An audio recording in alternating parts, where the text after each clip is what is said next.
नमस्कार, आप देख रहे हैं सिटी पोस्ट और मैं हूं आपके साथ आर्या चतुर्वेदी। बिहार राजनीति स्पेशल में आपका स्वागत है। हमारे साथ मौजूद हैं हमारे सहयोगी आशुतोष सिंह, नेहा सिंह और अर्जुन।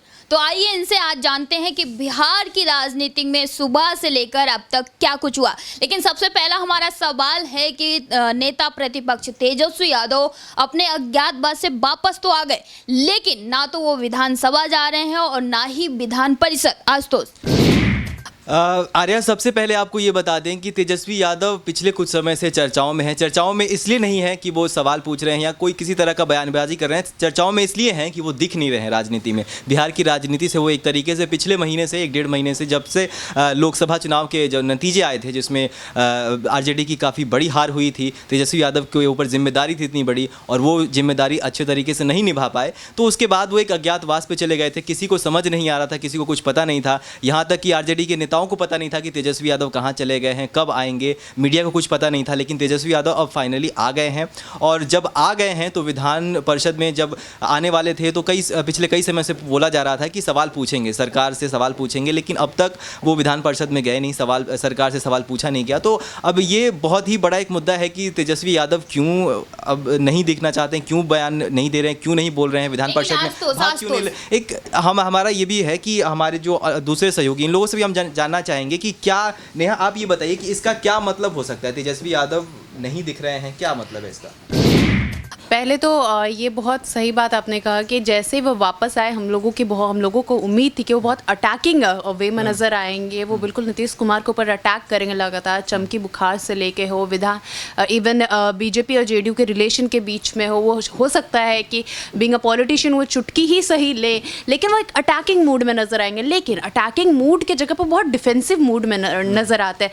साफ एक राबड़ी देवी ने लाइन बता दिया पत्रकार को, एक बीमारी से जूझ रहे थे इसलिए वो पॉलिटिक्स से दूर थे, तो वो बहुत डिफेंसिव हो रहे हैं। अब वो डिफेंसिव क्यों हो रहे हैं? क्या इसके पीछे आरजेडी का जेडीयू से गठबंधन हो सकता है? एक ये पॉजिटिव चीज़ें हो सकती है, जेडीयू आगे देख रही हो, या फिर ये हम देख सकते हैं कि जो गठबंधन में खलबली आ गई, यानी कि आरजेडी, कांग्रेस और अन्य पार्टियों के बीच जो गठबंधन थी वो अब बिल्कुल बुरी तरीके से बिखर चुका है। तो उसको फिर से समेटने की एक बार तेजस्वी यादव कोशिश कर रहे हैं, या फिर जो मतलब पूरा बहुत बुरे तरीके से हार हुआ, जिस कॉन्फिडेंस के साथ तेजस्वी को लीडरशिप सौंपा गया था कि वो कुछ तो लेके आएंगे, बीइंग अ सेकंड लालू, उनको ये पूरे तरीके से प्रेजेंट किया गया था, लेकिन इसमें वो बहुत बहुत खराब प्रदर्शन रहा, बिल्कुल संतोषजनक नहीं रहा। तो क्या वो उस इमेज को फिर से रिस्टोर करने की कोशिश कर रहे हैं? वो क्या करना चाह रहे हैं? नेहा, सवाल ये भी है कि जब इस तरीके से अगर वो बयानबाजी, वो बोले नहीं कुछ विधान परिषद में, जब इतना बड़ा मुद्दा, चमकी बुखार का मुद्दा सामने है, शासन व्यवस्था का मुद्दा सामने है, जब आप बोलेंगे नहीं, अगले साल बिहार विधानसभा चुनाव होने वाले हैं, तो कैसे आप विपक्ष को टारगेट कर सकते हैं, कैसे आप सरकार को टारगेट कर सकते हैं? अर्जुन, आपसे भी ये जानना चाहेंगे। मुझे लगता है कि तेजस्वी यादव जी को निश्चित रूप से आना चाहिए था और उनसे सवाल होना चाहिए था, सवाल सरकार से करना चाहिए था, जो कि वो नहीं कर रहे हैं। क्योंकि लोकतंत्र में अगर विपक्ष मजबूत नहीं है तो सरकार अपनी मनमर्जी करती है, वो साफ तौर पे दिख रहा है। और मेरा आपसे सवाल एक ये भी है कि आप तेजस्वी जी के पीछे ज़्यादा हैं, सरकार के पीछे कम दिखाई दे रहे हैं। लेकिन तेजस्वी के पीछे है नहीं, लेकिन उनका नेता प्रतिपक्ष होने के नाते जवाबदेही तो बनती है। बिल्कुल जवाबदेही उनकी बनती है, उनको होना चाहिए, ये मैं भी मान रहा हूँ। लेकिन मेरा ऐसा मानना है कि सरकार से सवाल होना चाहिए, क्योंकि जो सिस्टम में है आप उनसे सवाल नहीं करेंगे तो किन से करेंगे? तो नेता प्रतिपक्ष अभी तक चुप क्यों हैं? अभी तक उन्होंने नीतीश कुमार से सवाल क्यों नहीं किया? हाँ, मेरा मानना है कि तेजस्वी यादव पहले विपक्ष के रोल में तो थे, जैसे ही लोकसभा इलेक्शन का रिजल्ट आता है वो विपक्ष के रोल से ही खुद को हटा देना चाह रहे हैं। अब वो करना क्या चाह रहे हैं वो देखिए, वो चाह रहे हैं कि अब वो थोड़ा जेडीयू से भी रिश्ता बनाए, थोड़ा सा वो कांग्रेस से भी रिश्ता बना चले। अब वो चाहते हैं वो हर तरफ से एक मतलब स्वीट रिलेशन क्रिएट करने की कोशिश कर रहे हैं। तो अब वो हम नहीं कह सकते वो विपक्ष का रोल अदा कर रहे हैं, वो बिल्कुल विपक्ष का रोल अब अदा ही नहीं कर रहे हैं। ऐसा भी हो सकता है कि वो अपनी पार्टी से ही हट जाए, वो जो रिस्पॉन्सिबिलिटी है उससे ही कहीं ना कहीं पीछे हटते दिख रहे हैं। नहीं, ये अगर हम पास्ट ऑफ आरजेडी देखते हैं या पास्ट ऑफ कांग्रेस देखते हैं, आज मैंने जैसे हमारी खबर चल रही है, मैं कवर करके आई कांग्रेस में, वहाँ अभी भी लोग राहुल गांधी को ही लीडरशिप देने को तैयार है। अगर हम इस पास्ट को देखते हैं, बड़ी बड़ी जितनी भी पार्टियां हैं, चाहे आप रामविलास पासवान की भी पार्टी ले ले, कोई भी पार्टी ले ले, चलाएंगे तो इनके सुपुत्र ही आ रहे हैं, ये आप जान लीजिए। ये किसी को नहीं सौंपने जा रहे हैं क्योंकि इनका सत्ता ही लालच है। खुले तौर पे मैं कह रही हूँ, आप कह रहे हो, चलो मैं मानती हूँ आप कह रहे हो, लेकिन अभी तक तेजस्वी यादव ना तो जैसे आए थे उसी दिन उन्होंने बोला था कि हम ना विपक्ष को घेरेंगे सदन में, लेकिन वो सदन में ना जाना और ना कोई सवाल करना, तो कहीं ना कहीं ये लगता है कि वो अपने काम से पीछे हट रहे हैं। मैं एक खबर थी, एक गहरी पॉलिटिक्स पे आपने एक न्यूज़ बनाई थी कि मोदी जो है अब नहीं किसी खबर थी जो मोदी नीतीश का नाम नहीं लेंगे, नहीं आपने ही तो बनाई थी, आपने बनाई थी, तेजस्वी जो है अब नीतीश का नाम नहीं लेंगे, ये हमारी तरफ से खबर गई थी। आपको याद है एक बार जो है अभी जो बीजेपी का लोकसभा में प्रदर्शन रहा, इसमें सबसे अच्छी चीज़ ये रही कि इन्होंने राहुल गांधी के नाम को टारगेट नहीं किया है, इन्होंने किसी पर्सनल इंडिविजुअल को टारगेट नहीं किया है। आप क्या होता है ना, एक नेगेटिव पब्लिसिटी भी आपको हाई प्रोफाइल पब्लिसिटी दे देती है, जिससे कहीं ना कहीं चुनाव आपके फेवर में चला जाता है। मेरे ख्याल से तेजस्वी अब जाके डेप्थ ऑफ पॉलिटिक्स समझ रहे हैं। लेकिन यहाँ पर मुझे ये लगता है कि ये भी हो सकता है कि बिहार की राजनीति एक नई तरफ जा रही हो सकता है कि कोई नया राजनीतिक समीकरण देखने को मिल सकता है, जैसे जिस तरीके से जेडीयू और आरजेडी का गठबंधन जैसे हुआ था पहले, हो सकता है कि ये भी संभव हो। अगले साल विधानसभा चुनाव होने वाले हैं, तो आप लोग हमें ये बताइए कि क्या आप लोग को लगता है कि इस तरह का कोई समीकरण आगे देखने को? मुझे भी ऐसा लग रहा है कि जिस तरीके से तेजस्वी यादव पहले पलटू चाचा कह के जो उनको कटाक्ष करते थे, वो अब देखने को नहीं मिल रहा है। तो मुझे भी ऐसा लग रहा है कि कहीं ना कहीं गठबंधन शायद हो, रिश्तों में मिठास सी आ रही है। हो सकता है कि अगले इलेक्शन को लेके हो, क्योंकि लोकसभा में इतनी बुरी तरीके से हारी है आरजेडी, ये पचा नहीं पा रहे हैं मेरे हिसाब से तेजस्वी यादव। बात यह है कि भारतीय जनता पार्टी जो है अब पूरे कॉन्फिडेंस के साथ आ गई, इसलिए कहीं ना कहीं वो नीतीश कुमार को दरकिनार कर रही।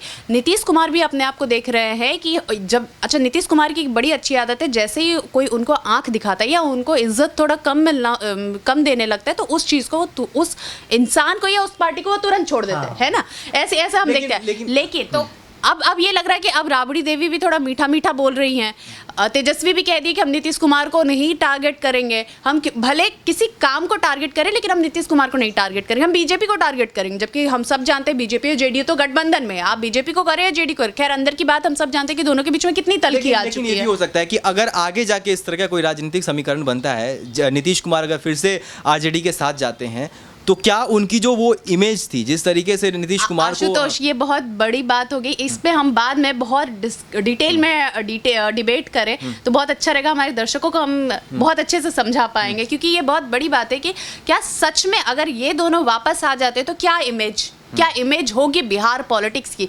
2015 उसके पहले नीतीश कुमार का बीजेपी से बहुत लंबे समय तक गठबंधन रहा है, करीबन 15 साल से ऊपर वे बीजेपी के साथ रहे हैं। उसके बाद ये एक साल के लिए आरजेडी के साथ एक साथ आते हैं, लेकिन फिर बीजेपी और फिर जेडीयू। उसके बाद सोचिए कितना कैसा इमेज होगा, ये बड़ा इमेजिन करने वाला इमेज है। ऐसा लगता है कि कहीं ना कहीं जिस तरीके से प्रशांत किशोर ममता बनर्जी के लिए चुनावी कैंपेन करना चाह रहे हैं, तो मुझे लग रहा है कि कहीं ना कहीं बीजेपी से शायद खटास नीतीश कुमार को हुआ है।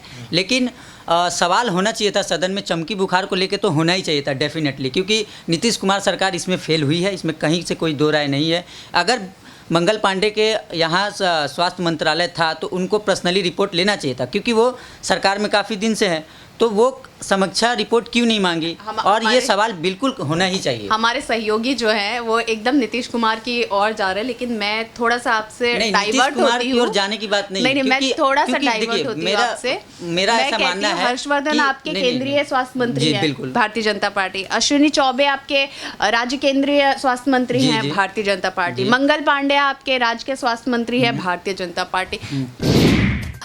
अलॉटमेंट फंड से लेके एग्जीक्यूशन ऑफ प्लान कौन करता है, सेंट्रल टीम करती है, सेंट्रल पॉलिटिक्स इसमें पूरे तरीके से इन्वॉल्व होता है।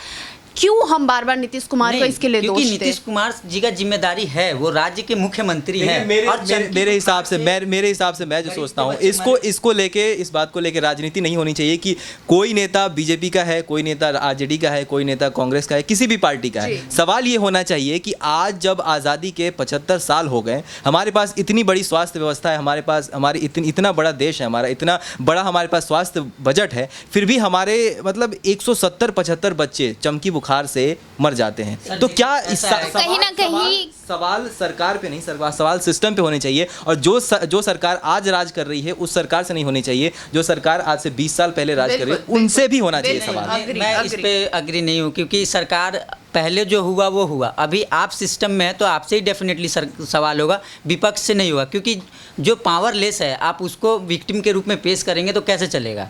सवाल निश्चित रूप से सरकार से ही होगा। मेरा ऐसा मानना जो है हम सब तेजस्वी यादव से ये उम्मीद किए थे कि वो आएंगे, विपक्ष का एक कड़ा रोल निभाएंगे, चमकी से लेके तमाम बिहार के मुद्दों पे वो अटैकिंग मोड में नीतीश कुमार के ऊपर नजर आएंगे, लेकिन वो बहुत डिफेंसिव और बहुत कमजोर नजर आ रहे हैं। अरे इसी बात को लेकर विपक्षी दल लगातार उन पे हमला बोले, कह रही है कि लोकसभा के बाद जो हार मिली है उसका वो जो गम है वो बर्दाश्त नहीं कर पा रहे तेजस्वी यादव, इसीलिए ना तो वो सदन में जा रहे हैं और ना ही कोई क्वेश्चन को लेकर अपना कोई भी क्वेश्चन कर रहे हैं सरकार को लेकर। ऐसे कमजोर लोगों के फिर राजनीति में कोई जगह नहीं। फिर तेजस्वी को संन्यास लेकर दोबारा क्रिकेट शुरू कर लेना चाहिए, या फिर बहुत बढ़िया है कि वो भी बॉलीवुड में जाके हीरो बने।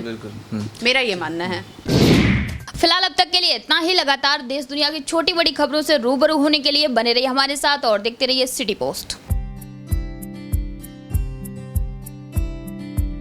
क्या आप जानते हैं कि घर बैठे आप अपनी स्वास्थ्य समस्याओं का सॉल्यूशन पा सकते हैं स्वास्थ्य केयर मोबाइल ऐप के द्वारा। अधिक जानकारी के लिए आप संपर्क कर सकते हैं। हमारे फोन नंबर्स हैं 9472981111, 9472982222।